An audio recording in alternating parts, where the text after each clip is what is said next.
Apa yang membedakan pendidikan di Indonesia dengan pendidikan di sini? Kalau aku rasanya beda banget. Pasti ujiannya esai semua. Kemarin ada yang pilihan ganda tapi Ada yang paling multiple susah. choice? Ada multiple choice. Pertanyaan multiple choice-nya tuh nggak kayak Indonesia gitu sih rasanya. Dalam program Kampus Merdeka itu ada program magang bukan hanya di kampus tapi di lembaga-lembaga, di swasta. Menurut kamu gimana? Cukup nggak waktu 1,5 tahun atau kelamaan? Menurut saya sendiri kalau untuk 3 semester itu lama. Apa metode pendidikan yang ada di sini? Di sini sangat dituntut untuk mandiri, sangat dituntut untuk adaptif gitu. Apa yang paling kalian kangenin dari tanah air kita? Restoran Padang. Makanan.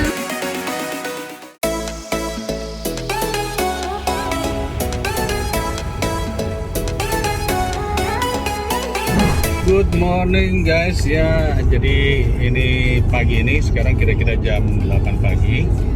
Saya ditemani oleh adik saya ini, Eci. Good morning. Good morning, halo, selamat pagi. Dan tentu saja ada istri saya di belakang yang selalu mengikut karena tidak mau ketinggalan dengan berita. Kita mau pergi ke Cambridge. Jadi Cambridge ini adalah salah satu universitas top 3 di dunia. Ya, jadi posisinya dia mungkin nomor 2 terbaik di dunia atau nomor 3 saya nggak tahu ya. Tetapi yang jelas kemarin kita habis ngobrol sama anak-anak Birmingham, sekarang kita mau ngobrol sama anak di Cambridge. Kita akan temui kawan-kawan di sana. Check it out.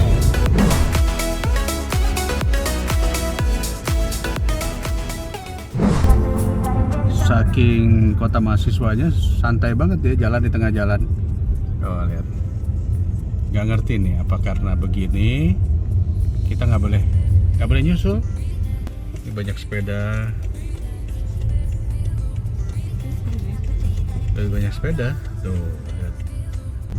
Oke, ini ikon daripada University of Cambridge adalah gedung-gedung bangunan yang seperti Harry Potter.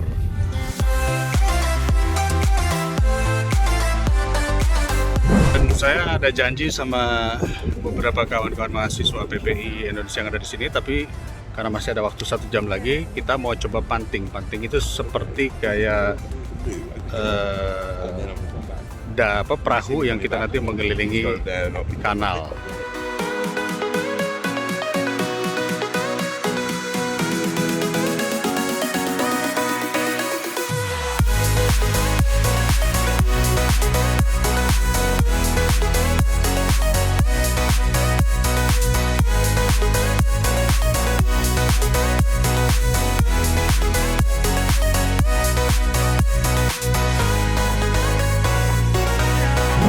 Suasananya lebih santai di sini. Orang jalannya juga nggak cepet-cepet. Sekarang kita udah ketemu dengan mahasiswa di Cambridge. Benar ya, Cambridge ya? Oke, yang pertama ada Sarah dari Cambridge apa nih? University of Cambridge, lagi belajar Master of Finance, college-nya di St. Catherine's College. Oh, keren. Dan ini Aku Gea, sekarang lagi ngambil Conservation Leadership. College aku Downing College. Downing College. And Aku Trisha, sekarang S2 di Development Studies di Cambridge juga. College Walston College.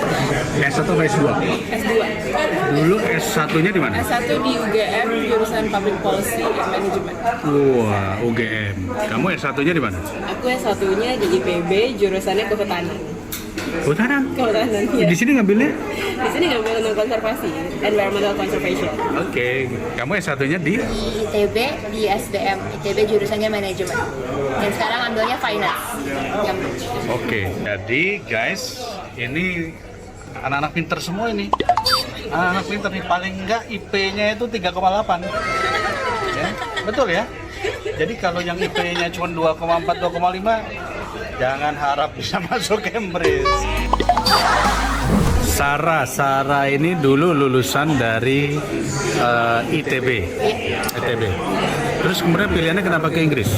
Karena saya pengen ambil program Master of Finance. Saya tahu pas pulang tuh saya pengen bikin apa yang berhubungan sama finance. Terus saya cari program Master of Finance yang paling bagus di dunia. Salah satunya Cambridge dan rumahnya di Cambridge. Apa sih yang menurut kamu membuat Cambridge ini menjadi one of the best katakanlah university in the world? I think yang bikin suatu university bagus itu kan siapa yang dari situ, siapa dosen-dosennya, ngeluarin research apa dan sangat dan maksudnya dengan long standingnya Cambridge yang udah dari tahun 1200 ada 800 tahun. 1200 kita kan kayaknya saat college pertama dibangun. Ya track recordnya ada sih dan dosen-dosen yang aku tahu ada di Judge Business School, jadi tempat aku kuliah tuh orang-orang yang kayak track recordnya sesuai sama aku pengen belajar dari mereka. Oke, apa yang membedakan pendidikan di Cambridge dengan di Indonesia? Mungkin sebenarnya tuh kalau cara belajar di kelas mirip kan, coursework, jadinya ada yang ngajar, terus kita ada ujiannya, tapi banyak juga Pasti ujiannya esai semua. kemarin ada yang pilihan ganda tapi Ada yang paling multiple susah. choice? Ada multiple choice? karena tapi pertanyaan multiple choice-nya tuh nggak kayak Indonesia gitu sih rasanya. Kayak lebih susah, terus lebih banyak yang walaupun dia pilihan ganda, dia tuh lebih mempertanyakan kayak comprehension kita terhadap topiknya gitu loh, bukan ngafal. Oke. Nah itu yang bikin susah sih kayaknya. Karena ini ya sih timnya teman-temannya sama pas semua orang tuh very bright, semua orang tuh kayak very Maksudnya terang gitu, mukanya terang. Itu juga.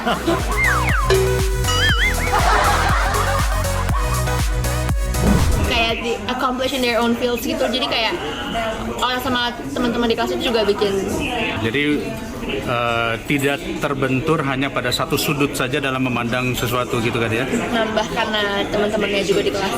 Apa sih rahasia ataupun apa sih yang dibutuhkan untuk seorang mahasiswa bisa survive di Cambridge University, salah satu yang terbaik? Menurut aku tenacity. What is that? Jadi lebih kayak nggak boleh nyerah aja. Kalau misalnya ada tantangan baru ya jalanin aja gitu. Kadang-kadang nggak bisa dilewatin ya, misalnya usaha sebisanya untuk melewatin tantangan itu aja sih. Jadi nggak boleh nyerah. Nggak boleh manja, maksudnya gitu kan? Ya. Kamu tipe anak manja bukan? Berada di sini sih akhirnya keterima sini menurut saya nggak manja sih. Sekarang saya tanya ke Gia. Iya. Gia ini lulusan IPB, ambil jurusannya tadi adalah Kehutanan Lingkungan Hidup dan pernah bekerja di Kementerian Lingkungan Hidup juga. Iya, aku pernah bantu di KLHK untuk proyek Sustainable Trade. Pernah juga menjadi pembicara untuk apa tadi? Untuk perubahan iklim di dunia di bawah United Nations. Sekarang kira-kira menurut kamu kembali, apa yang membedakan pendidikan di Indonesia dengan pendidikan di sini? Kalau aku ngerasanya beda banget, soalnya kayak ketika di kelas itu kita benar-benar diajari untuk berdiskusi, untuk debate, untuk ngeluarin pendapat kita, dan biasanya aku justru ngerasanya lebih banyak belajar dari teman-temanku sendiri ketimbang dari dosennya. Jadi dosennya itu sifatnya lebih memfasilitasi dan kemudian memberikan kayak provokasi-provokasi sehingga anak-anak itu bisa lebih kreatif mikirnya. Jadi mereka akan mikir kayak apakah ini benar, apakah ini sebenarnya nggak benar. Kalau menurut kayak pengalaman aku sendiri seperti apa. Jadi aku lebih ngerasa pendidikan di UK ini intellectually kayak challenging banget. Apakah metode di sini ada yang beda? Misalnya satu contoh, kemarin saya nanya sama anak dari Birmingham. Di sini itu ada selain lecture, seminar, kemudian ada workshop, ada practical workshop, consultation. Di sini kalau di Cambridge apa yang membedakan? Kalau di Indonesia sebenarnya mirip-mirip sebenarnya. Kalau kita banyak ada di kelas, biasanya kita ada kelas khusus untuk debate, untuk debat gitu. Kemudian kita ada workshop juga. Kemudian kita juga biasanya yang paling menarik itu sebenarnya workshop dari departemen kita sebenarnya, Kang. Jadi departemen kita banyak ngundang kayak inspiring leaders gitu yang ada di sektor kita untuk ngomong dan kemudian ngasih inspirasi, kemudian ngasih tahu juga misalnya perjalanan karirnya itu kayak apa, kemudian views-nya dia terhadap suatu isu itu kayak apa. Jadi aku lebih ngerasa terkayakan karena bukan cuma dari kelasku aja, tapi kayak departemennya juga aktif ngasih workshop. Artinya yang dilakukan itu adalah mengundang profesional untuk memberikan insight tentang pengalaman mereka gitu kan ya? sehingga akhirnya membuat kalian menjadi lebih terbuka matanya tentang dunia tersebut gitu ya. Trisha, kamu dari UGM. UGM juga kampus yang salah satu yang terbaik juga di Indonesia dan itu juga udah berat ya. Terus kemudian kamu mau ngambil S2. Apa sih yang membuat kamu pengen ngambil pendidikan sampai tinggi-tinggi? Kalau dari penampilan kan udah seperti kayak supermodel begini nih.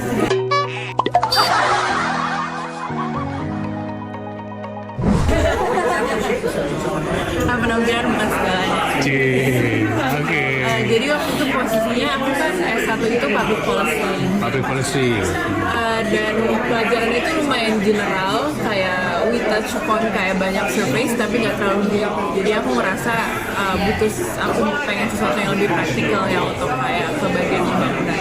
Makanya aku ngambil di sini itu kalau di Cambridge aku ngambilnya itu pembangunan tapi lebih ekonomi sama sosial pembangunan. I see. Thank you very much. Anything else I can get for anyone? Would you like any sauces or more drinks? You have something hot like chili Tabasco? sauce. Jadi kalau aku tadi aku sebut aku lebih ke arah economic development sama social development karena sebelumnya setelah lulus aku sempat kerja 2 tahun di ASEAN kerja sama ASEAN sama Uni Eropa. Waktu itu juga ngurusin kampus Merdeka juga karena kan banyak universitas Eropa yang di kampus Merdeka kan. Oke, ini pertanyaan menarik nih, Ci. Jadi saya justru mau nanya ini tentang kampus Merdeka. Jadi kampus Merdeka itu kan sebuah program yang diinisiasi oleh Menteri Pendidikan yang intinya adalah konsepnya kampus Merdeka itu memerdekakan baik itu kampusnya maupun juga mahasiswanya. Menurut kamu kampus Merdeka itu apakah inline dengan apa yang ada di luar negeri, let's say, atau sesuatu yang baru? Kalau sesuatu yang baru sebenarnya kalau di Eropa sendiri, di negara-negara Eropa, negara Amerika itu bukan sesuatu yang baru ya Pak. Kayak pertukaran pelajar antar universitas, antar dosen, antar mahasiswa itu bukan sesuatu yang baru. Tapi mungkin untuk di Indonesia, untuk skup yang sangat besar, karena kampus Merdeka itu bisa di banyak universitas ya Pak. Dulu kan kayak waktu saya sempat exchange itu cuma di UGM. Maksudnya kalau dengan kampus Merdeka mungkin dia bisa mencapai ke universitas yang lebih banyak, memberikan kesempatan yang lain.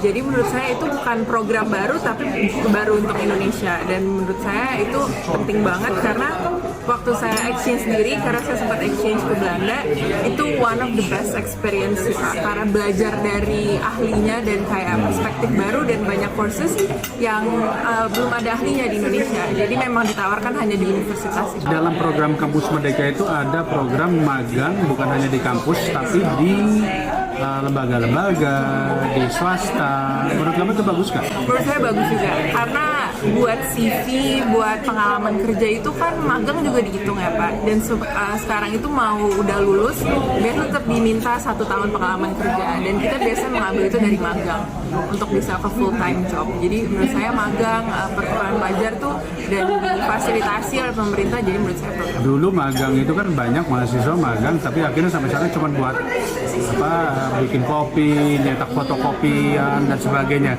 Nah sekarang magangnya 3 semester loh. You know that? Iya tahu Pak. 3 semester itu kan berarti 1,5 tahun ya. Iya. Menurut kamu gimana? Cukup nggak waktu 1,5 tahun atau kelamaan? Menurut saya sendiri kalau untuk 3 semester itu kelamaan. Kelamaan ya? Kelamaan. Why? Karena biasanya kan kalau magang itu memang kita dapat hal-hal praktikal. Cuman lebih baik menurut saya magang tuh at max 6 bulan aja sih Pak, 1. Karena kalau nyempil lebih dari 1 tahun, waktunya bisa dipakai untuk kita apply ke full time job yang beneran dan kita selesaiin studi kita aja. Oke, jadi sekarang makan dulu. Ini perbaikan gizi buat mahasiswa-mahasiswa ini. Selamat makan dulu. Oke, sekarang kita ini lagi mau diantar Mas Sarah and the gang untuk ngelihat kampusnya. Ternyata ketemu lagi di sini sama kawan-kawan dari Indonesia ya, ada yang udah tinggal lama di sini. Nah, kita mau ke kampus, lihat-lihat kampus apa tadi, St. John ya? St. John College. Check it out.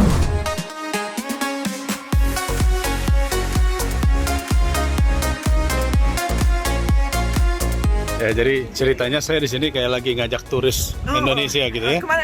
Oke, ibu-ibu, sekarang kita jalan ke sini gitu ya. Kampusnya di belakang namanya kampus apa nih? Ini dia Senate House. The Kings. Oke. Nah, pertanyaannya adalah, ini kan kotanya kecil ya. Kotanya kecil terus ya begitu boleh dikatakan tidak begitu ramai, tidak begitu aktif. Terus kegiatan kalian selain belajar ngapain?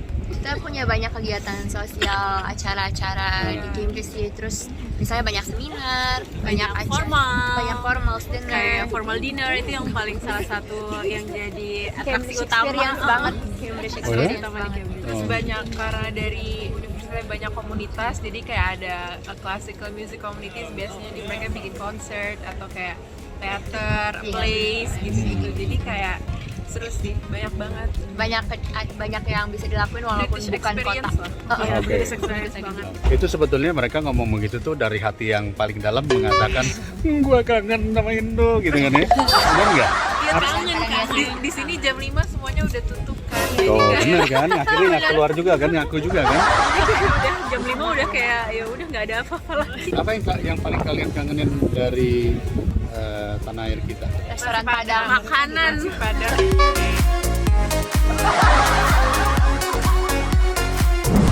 Apa saran-saran kalian buat anak-anak Indonesia yang mau kuliah di Cambridge? Apa ya? Banyak baca. Banyak doa. Banyak baca dan Percaya diri sih ya, pede percaya aja. diri ya. Karena daftar. kadang-kadang kita juga kayak nggak nyangka ya ternyata bisa nyampe Cambridge gitu kadang-kadang. Sama sih yang kayak kadang-kadang kayak lagi mimpi aja gitu. Pas lagi jalan. Gitu. Wow, we're in Cambridge. Oke. Terus belajar bahasa Inggris di mana kalian? Oh ya, belajar bahasa Inggris. baca buku. Percaya diri, banyak doa, tapi nggak bisa bahasa Inggris gimana? Banyak baca buku. Paling gampang mungkin caranya nonton film tapi jangan pakai subtitle. Itu menarik tuh ya. Nonton film jangan pakai subtitle. Menarik juga itu ya. Jadi buat kalian yang hobinya nonton film drama Korea, coba jangan pakai subtitle. Jadi kita mau diajak untuk lihat-lihat kampusnya OD St. John ya. Kalau masuk biasanya bayar, kalau ini kita cuma bayarnya ke OD doang katanya. Ya alhamdulillah, mudah-mudahan bisa lihat-lihat. Oke? Oke, Pak. Yuk, mari.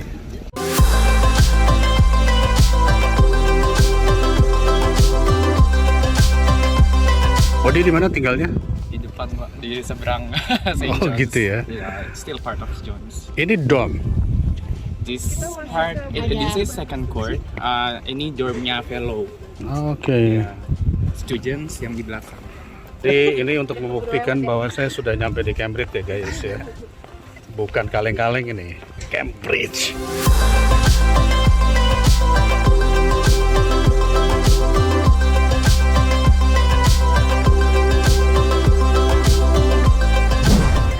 Ini gara-gara Odi ini kita bisa masuk ke dalam kampusnya nih. Siap-siap Odi dipecat katanya dari sini. Ditandain.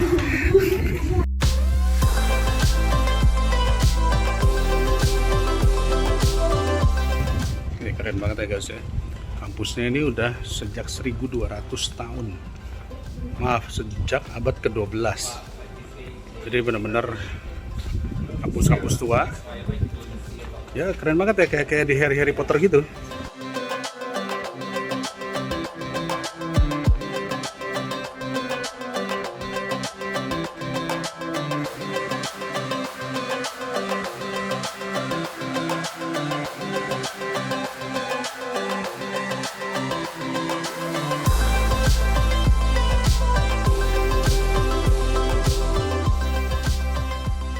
Keren banget ya.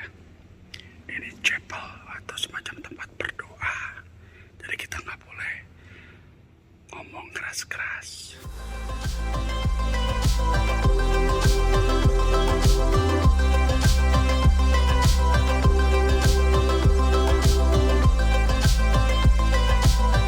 Oke Adi, ceritain sedikit pengalaman kamu kuliah di St. John ini. Kuliah di St. John. Jadi saya datang bulan Oktober kemarin. Terus ya kita di Cambridge ada 31 college. Dan saya kebetulan college-nya di sini di St. John's. Oke, ambil jurusan apa? Odi? Saya MPhil in Biochemistry, biokimia. Oke, menurut kamu apa yang paling susah untuk kuliah di Cambridge ini? Yang paling susah buat di Cambridge, pertama benar-benar harus adaptif dan mandiri. Karena nggak seperti ekspektasi kebanyakan pelajar yang kayak kita dikasih tahu melulu apa yang harus dikerjain, belajarnya apa. Tapi kalau di sini lebih ke mandiri, mau belajar apa, mau tahu tentang apa. Dan it's quite hard because it's different dengan yang di Indonesia. Oke, dari skala 1 sampai 10, pendidikan di Indonesia dengan yang saat ini dilaksanakan ODI di Cambridge, perbandingannya gimana? Indonesia berapa, di Cambridge berapa? Di Cambridge 9.5, 9,5. Di Indonesia 7. Tadi kita masih ada 3 poin harus kita kejar ya, 2,5 sampai 3 poin ya. Jadi jangan ngeliat bangunannya guys, tapi metode pendidikannya. Betul ya? Iya, benar. Apa metode pendidikan yang ada di sini? Yang di sini yang tadi itu, di sini sangat dituntut untuk mandiri, sangat dituntut untuk adaptif gitu. Jadi semuanya balik ke studentnya lagi, balik ke siswanya, mahasiswanya lagi. Jadi kalau misalkan mahasiswanya berhasil, itu benar-benar karena mahasiswanya yang struggle, yang ingin sukses. Uang jajan lebih banyak habis kemana? Makan. Di sini makanan cukup mahal sama seperti London karena di sini nggak banyak variasi, nggak banyak kompetisi pedagangnya. Jadi mereka ngasih harga mahal. Gia, last question Gia. Jadi kamu sudah mengalami pendidikan di tempat yang terbaik di dunia. Dan kamu adalah orang-orang yang beruntung, katakanlah beruntung mendapatkan kesempatan untuk menikmati pendidikan yang bagus. Setelah kamu jalani, menurut kamu Indonesia udah siap belum untuk konsep pendidikan ala-ala di Inggris seperti ini? Kemampuan baik itu dosennya, kampusnya, mahasiswa. Menurut kamu gimana? Kalau menurutku mungkin kalau dari kayak skill pengetahuan, sepertinya dosen-dosen Indonesia sebenarnya tidak kalah dengan dosen-dosen kita, tapi mungkin masalah fleksibilitas, kemudian juga mengubah model pembelajaran itu mungkin yang lebih challenging. Kalau dari sisi pengetahuan aku yakin gak kalah, tapi mungkin yang lebih challenge adalah ketika harus mengubah behavior kita yang udah biasa ngajar seperti ini tapi pakai metode dengan yang baru gitu. Nah mungkin itu yang akan butuh waktu untuk bisa mengubah behavior seseorang gitu Kang. Berapa lama kira-kira waktu yang dibutuhkan untuk Indonesia bisa mengubah metode pendidikan tuh? Aku jujur mungkin kurang paham kalau butuh waktu berapa lamanya. Tapi kalau menurutku mungkin kalau bisa ada piloting dulu di beberapa kota itu akan bagus. Misalnya kita cari pilot yang di kota besar, kemudian di kota yang menengah, kemudian ada di kota yang lebih kecil. Jadi kita lihat perbandingan antar klaster kota tersebut, kemudian nanti dari situ baru bisa dilihat berapa lamanya waktu itu. Jadi nggak harus semuanya sekaligus gitu ya? Kalau menurut aku bisa dimulai lewat piloting dulu. Oke guys, jadi itu tadi obrolan saya dengan mahasiswa-mahasiswa dari Cambridge ya. Mahasiswa ya terbaik dari Indonesia yang bisa hadir di Cambridge ya. Dan cerita mereka, pengalaman mereka mudah-mudahan bisa jadi catatan bagi kita. So, saya nanti akan coba juga menemui mahasiswa dari Oxford ya, salah satu juga kampus terbaik di dunia, dan kita tanya suka duka mereka ataupun juga apa cara mereka untuk bisa berhasil sini. Ciao.